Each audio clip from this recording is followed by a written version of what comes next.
voulais savoir comment vous avez préparé votre sortie, si vous êtes habitué de la randonnée pédestre en montagne, si vous connaissez le secteur, voilà, qu'est-ce que vous avez dans votre sac à dos. Comment vous préparez votre sortie alors? À préparer, Ils on sont est en pas mal. vacances dans les massifs La savoyards. Loire. Et le sac à dos, vous le portez comment pendant la randonnée? Et ce matin, à l'heure de partir en randonnée, ces touristes parisiens ont eu la surprise d'être accueillis par les secouristes en montagne.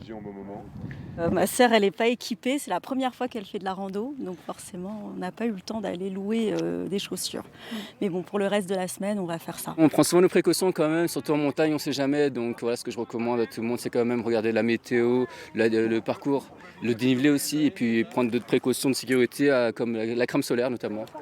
Un moment d'échange sur les bons comportements à adopter en altitude et aussi parfois l'occasion de rappeler quelques consignes comme le numéro d'urgence, le 112.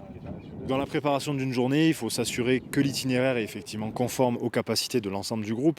La préparation, c'est aussi prendre une carte, regarder la carte et regarder si l'itinéraire est compatible. Et c'est aussi vérifier la météo.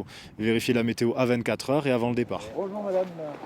Il y en a qui ont un peu plus de difficultés avec les numéros d'alerte. Voilà, on leur donne des petites consignes pour se localiser ou nous aider à les localiser. Voilà. C'est des petits trucs techniques que les gens n'ont pas forcément conscience, voilà, mais qui nous permettent à nous d'intervenir plus facilement. Si vous vous arrêtez en cours de route au refuge. Une journée de sensibilisation qui s'est poursuivie cet après-midi. Et sur la place du village, c'est autour d'un jeu que vacanciers et promeneurs ont pu tester leur connaissance de la montagne.